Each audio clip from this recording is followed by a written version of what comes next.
Salam sejahtera untuk kita semua. Berjumpa lagi dengan kami di podcast Gregorius Agung. Teman-teman yang terkasih, podcast kali ini spesial, berbeda dari yang sebelumnya. Kenapa bisa berbeda? Kita pasti tahu jika kita merayakan Hari Komunikasi Sedunia yang tahun ini tepat berusia 58 tahun dengan tema yang diangkat komunikasi dalam hidup menggereja. Antara tema dengan kondisi yang ada di gereja, Komsos memiliki peran yang sangat penting dalam mengelola media-media dalam kaitan dengan pewartaan. Kecerdasan artifisial merujuk pada perkembangan teknologi masa kini. Kita semakin dipermudah dengan adanya teknologi, tetapi ternyata semua bidang dan ruang lingkup tidak memberikan kenyamanan juga. Maka dari itu, pada kesempatan kali ini kita akan berbicara tentang kecerdasan buatan dan juga dalam kaitan dengan bagaimana gereja memanfaatkan ini dalam karya pewartaan. Hadir di tengah kita, Romo Yosef Purboyo Dias. Selamat datang Romo Dias.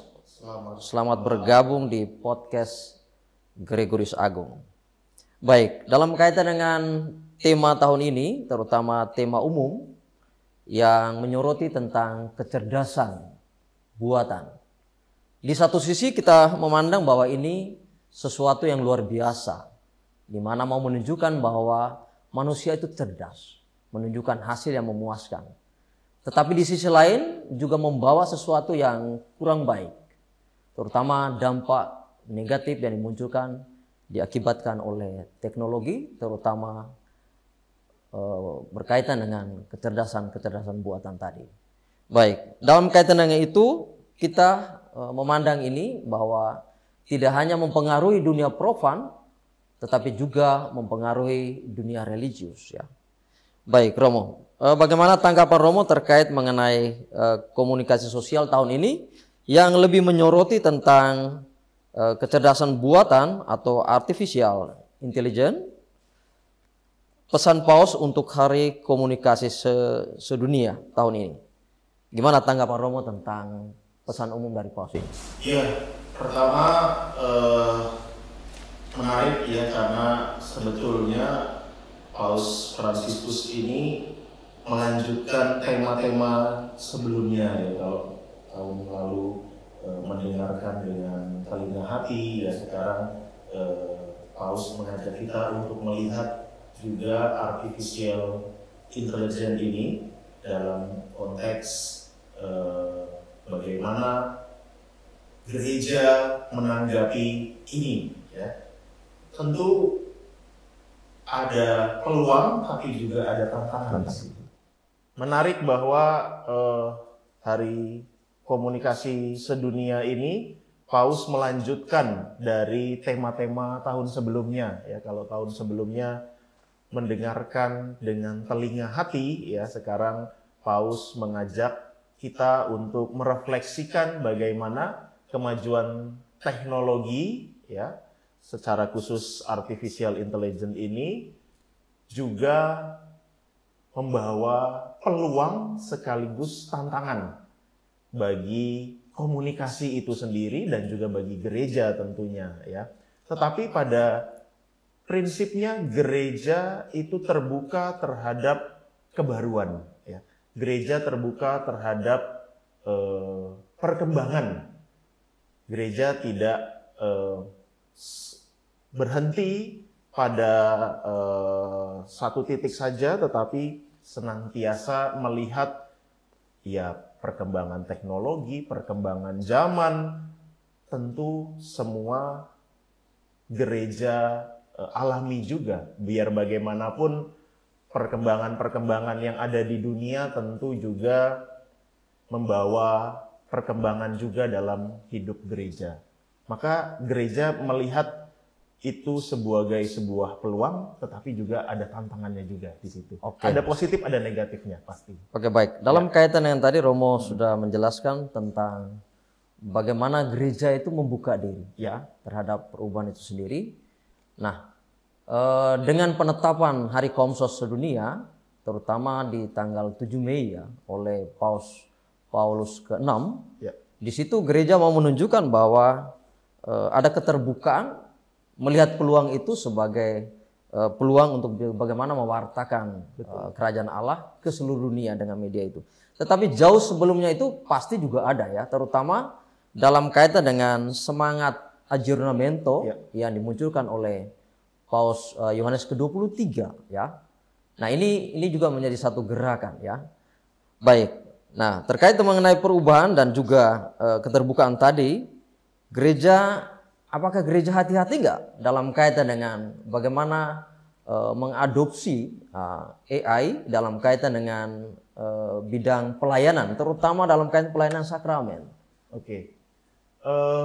Tentu saja gereja berhati-hati ya, tentu saja tadi ada tantangannya juga, tetapi gereja berhati-hati supaya dengan perkembangan informasi teknologi tadi, termasuk juga AI ini, jangan sampai kemudian umat ya atau gereja menjadi kehilangan identitasnya. Misalnya contohlah kemarin ya, ketika pandemi, lalu kemudian ada muncul misa online. Sebetulnya itu kan adalah sebuah kebaruan juga ya. Kita tidak akan pernah menyangka bahwa ada misa online. Misa ya tentu saja di dalam gereja, bersama-sama dalam persekutuan ya. Tetapi karena pandemi dan juga karena ada kemajuan teknologi tadi, kemudian ada misa online. Tetapi akan menjadi berbahaya atau hati-hati ketika kemudian umat nyaman dengan misa online. Nah, itu membuat umat yang pandemi sudah mereda, pandemi sudah selesai, tetapi tidak mau ke gereja, merasa sudah cukup dengan misa online di rumah saja, itu sudah misa. Nah, ini hati-hati juga gitu. Maka ketika pandemi kemarin kan kita juga sudah pernah membahas apakah misa online itu sah ya kan?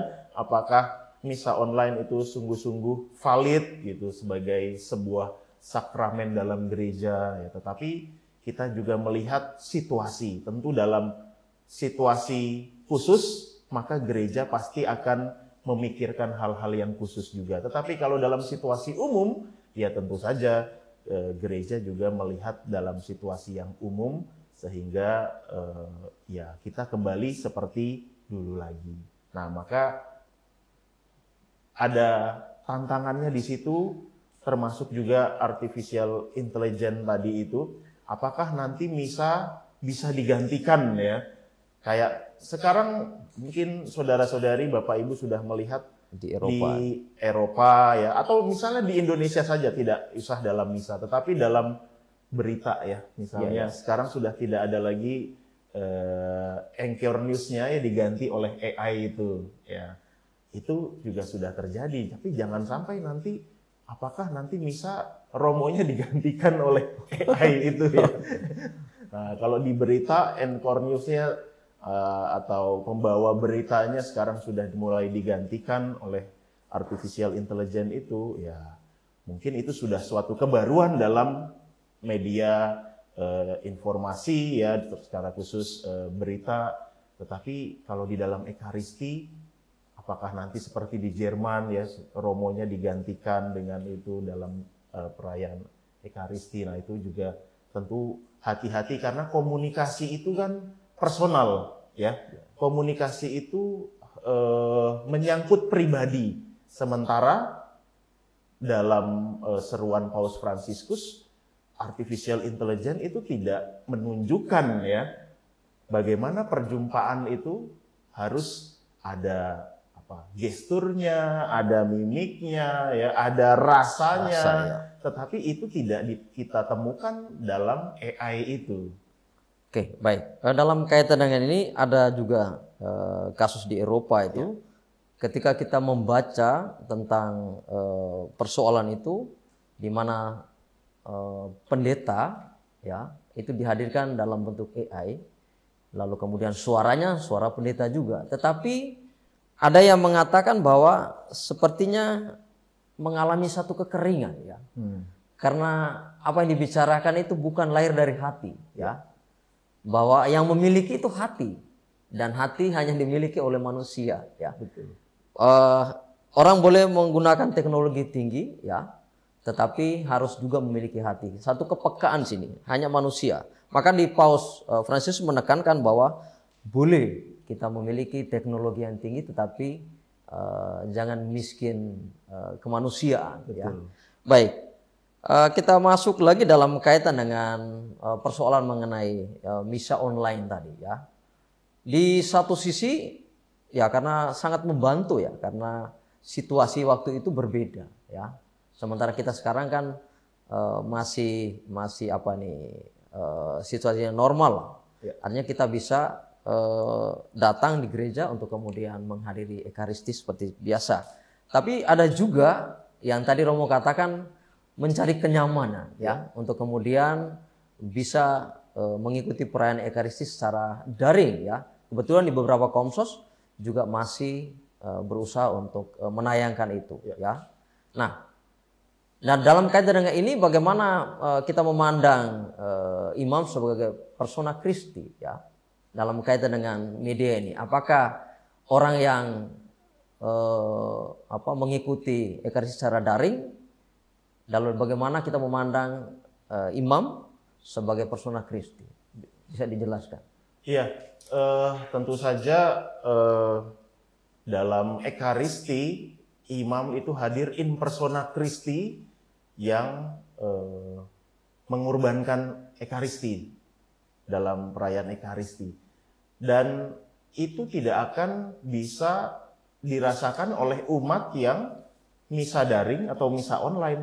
Karena apa? Karena mereka tidak menyambut tubuh Kristus. Ya, sementara umat yang mengikuti misa secara offline yang hadir di gereja, tentu mereka menerima tubuh Kristus. Ya, bukan kalau dulu memang karena pandemi komuni batin. Ya, tetapi setelah itu kita kembali ke gereja dan tentu kita ingat seruan umat ya, kapan gereja dibuka, kapan kita bisa misa lagi, kapan kita bisa komuni lagi ya. Maka dengan perbedaan itu, umat yang misa online, misa daring, tentu saja persoalannya adalah dia tidak menerima tubuh Kristus.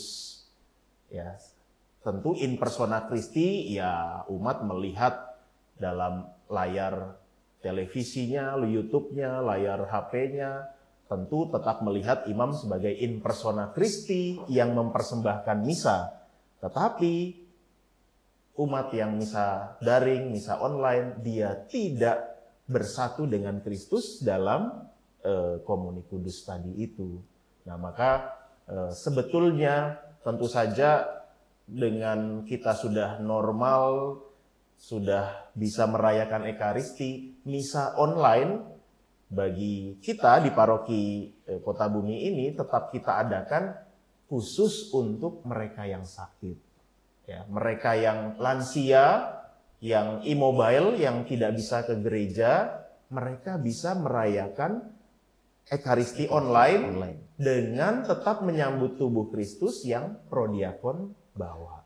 Comuni Viaticum. Jadi mereka tetap lengkap. Mereka ikut misanya, dan komuninya mereka tetap dapat karena prodiakon mengantar Comuni Viaticum. Itu yang kita pertahankan, mengapa kemudian paroki kita tetap ada misa online, tetap live streaming, supaya umat yang sakit, yang bed rest, umat yang lansia, immobile, tidak bisa ke gereja, tidak bisa menghadiri Ekaristi, tetap bisa merayakan Ekaristi secara online, dan juga menerima tubuh Kristus yang dilayani oleh prodiakon, para prodiakon. Begitu. Oke, baik. Terima kasih untuk penjelasannya. Kemudian kita tadi kita bicara soal kecerdasan buatan ya. Sepertinya itu terlalu jauh dari kita ya. Padahal kecerdasan buatan itu sudah dan sedang kita alami. Ada yang mengatakan bahwa bicara tentang kecerdasan buatan itu hanya merujuk pada robot, hanya merujuk pada self driving car, ya, mobil tanpa sopir, ya. Tetapi justru yang mau kita tekankan di sini adalah kecerdasan ini buatan sudah masuk ke dalam HP kita, ya. Contoh yang paling jelas, ketika kita membuka HP kita dengan kuncinya adalah wajah, maka dia menyorot pola wajah kita, ya. Kalau saya sebagai pemilik, maka saya akan dengan mudah membuka itu karena wajah saya sudah terpola di dalamnya, itu sudah terekam. Nah, ketika orang lain yang masuk, maka ini tidak bisa, ya. Ini di satu sisi memudahkan saya, tetapi di sisi lain juga tidak memungkinkan orang lain untuk mengutak-atik HP saya. Nah, ini saya kira sesuatu yang baik yang perlu kita hidupkan di dalam kegiatan-kegiatan. Nah, sekarang menjadi pertanyaan sekarang adalah bagaimana orang menggunakan HP, kemudian media sosial, ya, dalam kaitan dengan pewartaan. Nah, kita lihat bahwa di gereja kita, ya, terutama gereja Katolik, pernah dikeluhkan soal penulis rohani, ya. Penulis rohani malah sepi, ya. Tidak ada yang mau menulis, ya. Nah, sekarang dengan adanya begitu banyak media, tetapi justru peminatan orang itu menjadi sepi. Nah, kira-kira apa yang menjadi penyebab utama sampai penulis rohani Katolik itu bisa dihitung dengan jari, ya. Ini menjadi satu tantangan terberat dan juga sekaligus dilihat sebagai satu krisis, ya, yang dialami oleh gereja saat ini. Kira-kira Romo memandang ini sebagai apa yang menjadi penyebab sampai orang tidak mau menulis? Iya, mungkin kita juga bisa melihat karena perkembangan teknologi tadi, ya. Kalau kita lihat dulu dengan media cetak, ya, dengan menulis media cetak, sekarang sudah online, ya. Bahkan ya surat-surat kabar yang cetak pun juga sudah tidak laku lagi, dengan semua beralih ke online dengan melihat di HP.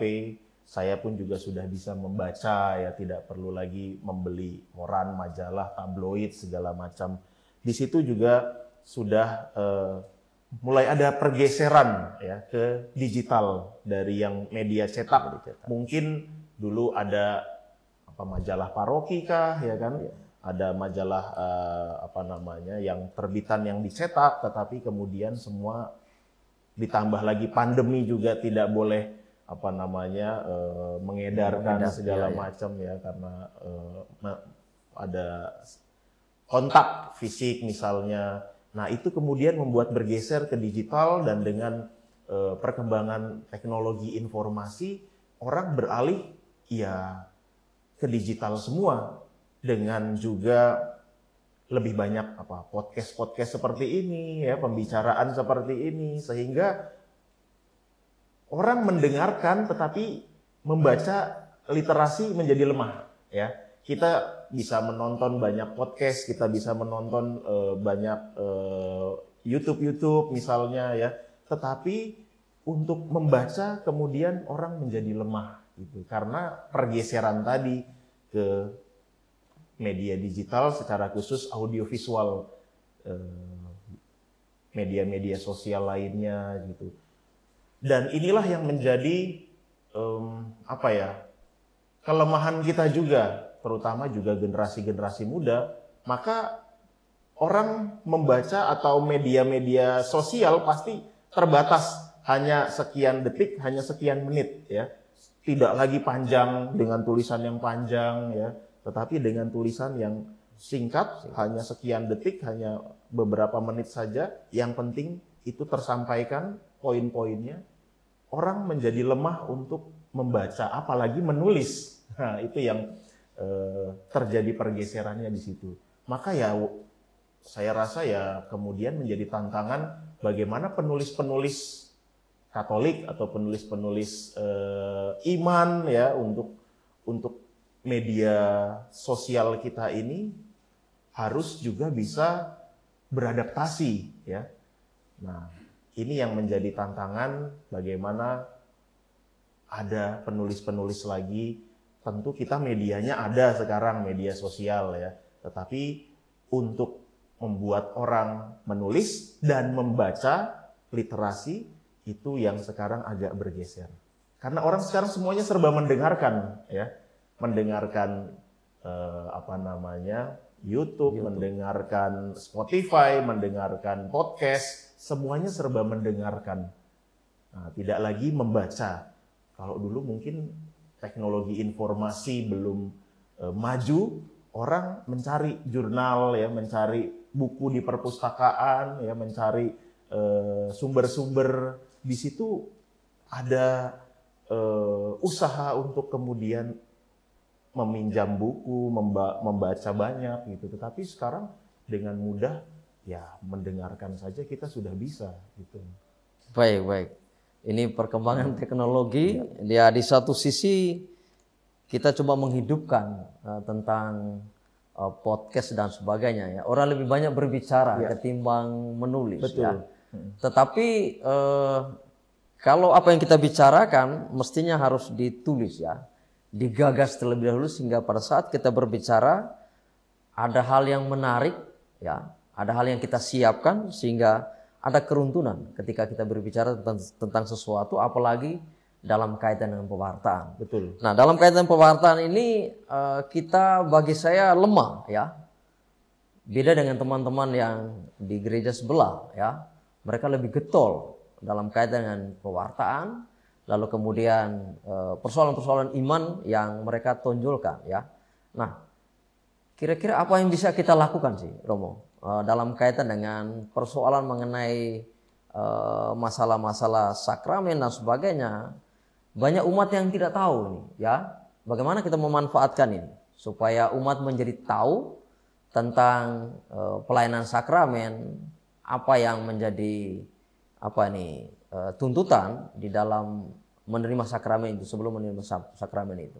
Ya, tentu saja katekese itu penting, pewartaan itu penting, dan kita punya medianya ya, kita punya media untuk berkatekese. Sekarang tinggal bagaimana para katekis, ya, para guru-guru agama, ya, atau siapapun yang punya kemampuan, punya pengetahuan untuk berkatekese, mewartakan secara digital, itu kemudian ya berkontribusi ya. Kita gereja sudah punya sarananya, kita gereja sudah melengkapi sarana-sarana untuk kita katekese digital ini. Nah, maka diharapkan ya pewartaan digital kita sebagai orang Katolik ya tetap jalan. Nah, tetapi masalahnya ya banyak juga katekis-katekis kita, guru-guru agama kita ya hanya sibuk mengajar, ya mengajar katekumen, mengajar calon komper, mengajar calon krisma. Tentu memang tugasnya mengajar, tetapi tidak berhenti hanya di kelas saja. Tentu ada banyak yang bisa katekis-katekis lakukan, bekerja sama dengan Komsos ya untuk membuat katekese digital, sehingga tadi umat-umat yang mungkin kurang pengetahuan, malu bertanya ya, bisa kemudian mendengarkan tadi katekese digital tadi. Oh, untuk sakramen ini saya harus begini ya. Oh, untuk sakramen ini saya harus seperti ini ya. Nah, itu kan bisa kita lakukan dengan katekese digital. Nah, maka para katekis, para guru agama diharapkan ya bisa mewartakan dengan media digital. Ya tentu tugas utama mengajar di kelas, bimbingan, katekumen, komper, krisma, semua tetap dijalankan. Tetapi ada hal lain yang bisa dilakukan ya untuk berkatekese di tengah pembaharuan ya, kebaruan yang juga gereja tidak tolak ya. Gereja juga kemudian beradaptasi dengan perkembangan zaman ini. Begitu. Oke, baik. Masih dalam kaitan dengan katekese digital, ada beberapa permasalahan yang muncul dalam media sosial ya, terutama mempertanyakan tentang Tritunggal dan sebagainya. Ada juga berbicara tentang Bunda Maria, ya. Nah, banyak pertentangan-pertentangan atau yang sorotan di luar dari gereja Katolik. Tetapi kebanyakan kita di dunia maya itu sulit untuk memberikan satu penjelasan yang pasti, ya. Karena pertama, kita memiliki pengetahuan yang minim tadi, ya, tentang iman dan juga tentang bagaimana hidup menggereja itu, ya. Nah, kira-kira cara yang tepat seperti apa sih supaya kita bisa menyiapkan generasi ini tidak hanya berbicara saja, tetapi memiliki pengetahuan, ya, terutama berkaitan dengan hal-hal yang bersifat katekese, sehingga ketika dia memberikan semacam apologetis, ya, pembelaan, ya, di dalam media sosial juga minimal tepat sasar, ya. Kira-kira apa yang mau kita siapkan nih generasi kita ini? Ya, tentu saja yang perlu kita siapkan ya bahwa generasi yang akan datang itu tidak tertutup akan iman, akan ajaran gereja, ya. Kalau sudah tertutup, tidak mau belajar, ya, tidak mau tahu apalagi, ya tentu tidak akan bisa, ya. Ya tentu kita sebagai orang Katolik minimal kita punya sense of belonging. Saya sebagai orang Katolik, saya pengen tahu apa sih ajaran gereja Katolik itu. Ya, saya merasa misalnya saya dulu baptis bayi, kemudian ya belajar agama di sekolah, ya berjalan begitu saja. Ya, tetapi semakin kita dewasa, semakin kita usia, kita harus semakin mempertanyakan, ya, belajar terus. Saya pengen tahu iman Katolik seperti apa, maka rasa penasaran tadi, rasa ingin tahu, curiosity itu harus ada dulu. Kalau itu nggak ada, ya tentu saja nggak akan bisa. Ya, mau diajari oleh Romo sekalipun, mau diajari oleh siapapun, ya kalau tidak ada rasa ingin tahu, itu tidak akan mau kita untuk membuka buku, untuk mempelajari, membuka kitab suci, ya. Maka pertama dasarnya itu dulu. Setelah itu ada banyak sarana-sarana dalam gereja, ya. Kita punya kursus evangelisasi pribadi, ya. Itu juga lama, ya. Tidak sebentar, berapa kali pertemuan, ya, sampai kemudian nanti retus. Itu juga menambah pengetahuan, pemahaman kita. Ada banyak kursus kitab suci, ya, yang diadakan oleh seksi KKS juga yang di paroki maupun di luar juga ada, ya. STF Driarkara misalnya membuka kursus juga, ya, buat umat awam yang ingin belajar juga. Ada Emmaus Journey, ada banyak sebetulnya seminar-seminar, ya, yang diadakan oleh paroki atau oleh seksi yang bersangkutan, itu untuk menambah pengetahuan, pemahaman kita akan ajaran gereja. Sehingga pada saat kita berkatekese atau menjawab tuduhan-tuduhan, ya, yang ditujukan kepada kita bisa menjawabnya dengan tepat sasaran, dengan benar, karena kita sudah belajar. Ada kursus kateketik juga yang diadakan, ya. Ada juga yang memang cuma yang kuliah kateketik atau kuliah teologi, sehingga ya bekal yang sudah umat dapat ini diharapkan digunakan untuk katekese digital, untuk berapologet. Banyak sekali saya lihat di media sosial, TikTok, segala macam perdebatan, ya, yang menyerang gereja Katolik, ya. Kalau tidak ada umat Katolik, awam Katolik, katekis, guru agama atau siapapun yang menjawab itu, mengklarifikasi itu, meluruskan itu berbahaya, karena hoax yang didengungkan terus-menerus itu akan menjadi kebenaran. Nah, bahayanya kan seperti itu kalau di dunia digital ini, ya. Tapi saya bersyukur bahwa ada juga awam-awam Katolik, ya, umat Katolik, guru-guru agama yang memang belajar dan kemudian punya hati untuk berapologet, ya, dan menjawab semua tuduhan-tuduhan apakah gereja Katolik menyembah patung, apakah gereja Katolik menyembah Maria, ya, kemudian apakah gereja Katolik itu sesat segala macam. Nah, itu ada umat-umat yang memang punya pengetahuan dan kemudian membela itu, menjawab semua tuduhan-tuduhan. Ini yang harus ada di generasi-generasi muda untuk mereka punya rasa ingin tahu. Ya. Sebetulnya apapun ya, tidak hanya iman kita, pengetahuan apapun kalau kita nggak punya rasa ingin tahu, pasti kita nggak akan belajar.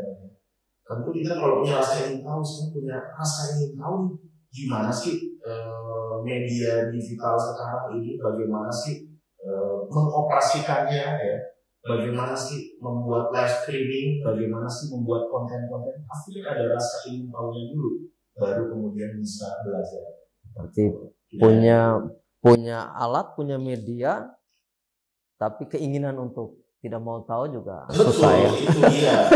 Seperti tadi, kalau kita punya katekis, kita punya guru agama, kita punya tokoh-tokoh aktivis di gereja, ya, tetapi hanya tanda kutip ya menjalankan tugasnya saja, mengajar, ya, dan hanya tanda kutip ya jago kandang saja, ya, hanya di dalam kandang saja, tapi tidak berkatekis digital, tidak berapologet untuk menjawab pertanyaan-pertanyaan.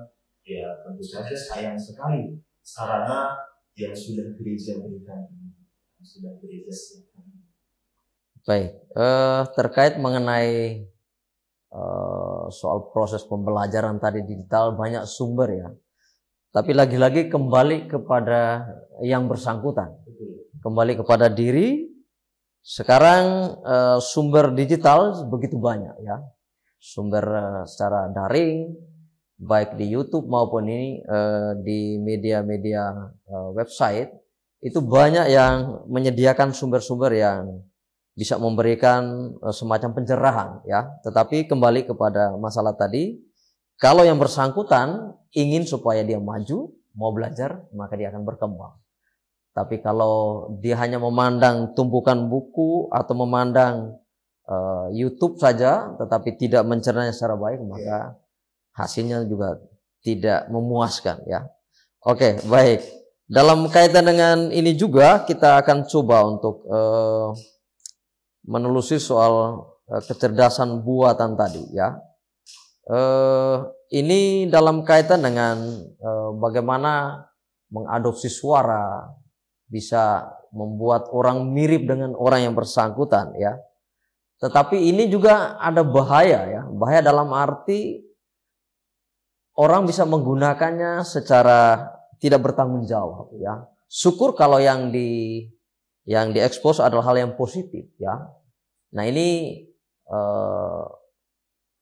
keberadaan media ini, ya, di satu sisi dianggap sebagai sesuatu yang menyelamatkan, sesuatu yang membanggakan kita, tetapi di sisi lain juga menjerumuskan kita, ya, seperti pedang bermata dua di sini, ya. Nah, kira-kira apa sih solusinya supaya, atau daya tangkal apa yang harus kita lakukan supaya orang tidak mengadopsi suara saya, orang tidak mengadopsi diri saya, kemudian masuk ke kecerdasan buatan ini, ya, untuk menyalahgunakan, bahkan bisa menjatuhkan kita. Nah, terutama misalnya mereka mengadopsi suara Romo ini, lalu kemudian seolah-olah ini Romo yang berbicara, tapi tujuannya hanya menjatuhkan gereja Katolik, ya. Nah, bagaimana cara kita untuk bisa menangkal hal ini, Romo? Ya, ini tadi tantangannya AI itu, ya, ternyata bisa membuat hoax, ya, dengan audio ataupun dengan foto, ya, ataupun dengan video yang sebetulnya bukan orang aslinya atau orang yang bersangkutan, tetapi kemudian dengan kecanggihan tadi itu bisa dibuat seolah-olah itu orang yang bersangkutan yang mungkin ingin menjatuhkan, yang ini disebut dalam Paus Fransiskus sebagai deepfake ya, yang juga terjadi oleh Paus Fransiskus sendiri dan beberapa tokoh kayak misalnya kalau kita ingat ya, ada video presiden kita Pak Jokowi yang berbicara bahasa Mandarin, nah itu kan juga termasuk deepfake ya, bukan cuma audio tetapi bahkan wajahnya yang kemudian berbicara bahasa Mandarin lalu dinarasikan ya keturunan asing segala macam. Nah itu tentu saja berbahaya bagi orang tersebut ya, yang kemudian dijatuhkan tadi itu. Tentu bagaimana kita bisa melihat apakah itu real, apakah itu hoax atau tidak. Maka di situ butuh kebijaksanaan. Nah, ini juga yang ditegaskan oleh Paus ya. Meskipun teknologi informasi AI itu juga mempunyai peluang untuk kita, pewartaan, media, segala macam, tetapi juga ada tantangan yang harus kita hati-hati di situ. Bagaimana kebijaksanaan hati itu kemudian bisa melihat apakah ini berita yang benar atau berita yang bohong. Apakah ini audio benar, apakah ini bohong. Apakah ini foto yang benar atau foto yang sudah diedit, ya, yang sudah dipalsukan. Nah itu semua butuh kebijaksanaan hati orang. Termasuk bukan hanya orang yang melihat, mendengar, tetapi juga orang yang menggunakan media digital tadi itu. Menggunakan media digital dengan kebijaksanaan hati juga. Saya pandai menggunakan, tapi kemudian tidak punya kebijaksanaan hati, ya saya akhirnya menyebarkan berita bohong, berita hoax. Nah, itu juga tidak bijak. Maka Paus senantiasa menegaskan kita harus punya kebijaksanaan hati dalam menggunakan AI, menggunakan kemajuan-kemajuan media teknologi informasi itu. Nah, karena apa? Karena hati itulah tempat terdalam kita berkomunikasi ya, berkomunikasi dengan Tuhan. Maka kalau hati itu tempat kita berkomunikasi dengan Tuhan, maka ya tentu saja yang keluar harus yang baik ya. Kalau kita hatinya sudah jahat, ya tentu saja segala yang kita lakukan dengan kemajuan-kemajuan teknologi tadi ya untuk hal-hal yang jahat tadi, membuat hoax, kemudian membuat manipulasi foto, audio dan segala macam. Baik, pada ujung pertemuan ini kita akan mendengarkan closing statement dari Romo Dias terkait mengenai pembicaraan pada hari ini. Ya, baik Bapak Ibu, saudara-saudari, kemajuan teknologi, informasi, ilmu pengetahuan tentu kita juga rasakan dan gereja juga terbuka serta beradaptasi dengan itu. Tetapi jangan sampai kemudian kita lupa akan kemanusiaan serta hati. Segala kemajuan teknologi, informasi, media, kita harus punya kebijaksanaan hati. Karena dari kebijaksanaan hati itu kita bisa melihat baik buruk, benar salah ya. Dengan kebijaksanaan hati itu kita bisa mengambil keputusan. Maka kebijaksanaan hati membuat kita bisa menilai segala kebaruan-kebaruan, segala perubahan-perubahan, dan juga apakah itu berguna atau tidak untuk kita. gereja sekali lagi mendukung segala bentuk perkembangan pengetahuan teknologi informasi, apalagi di Hari Komunikasi Sosial Sedunia ini. Semua alat-alat komunikasi, perkembangan teknologi membantu gereja juga dalam pewartaan. Tetapi kita juga harus punya hati untuk menggunakan semua sarana-sarana yang ada dengan bijak, dan bagi kita juga yang mendengar, melihat semua sarana digital yang ada, kita pun juga diajak untuk punya hati, jangan termakan hoax, jangan termakan berita palsu, jangan termakan video-video atau foto-foto editan, tetapi kita bisa menilai dengan bijaksana dari hati. Baik, terima kasih Romo. Dalam pembicaraan tadi kita juga bicara tentang bagaimana keterbukaan gereja untuk menerima perkembangan teknologi itu sebagai bagian penting dalam upaya pewartaan. Kita sudah berada di dalam zaman di mana teknologi semakin canggih yang ada di depan kita.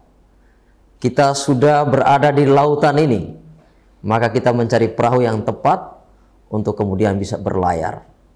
Perahu seperti apa yang kita harapkan untuk kemudian bisa berlayar menuju kebahagiaan. Kembali kepada hati untuk kemudian kita kaya mengelola semua teknologi itu agar apa yang kita lakukan bisa bermanfaat untuk orang-orang di sekitar. Terima kasih untuk Romo Dias dan juga tim Komsos yang sudah memfasilitasi kami pada hari ini. Terima kasih dan sampai jumpa.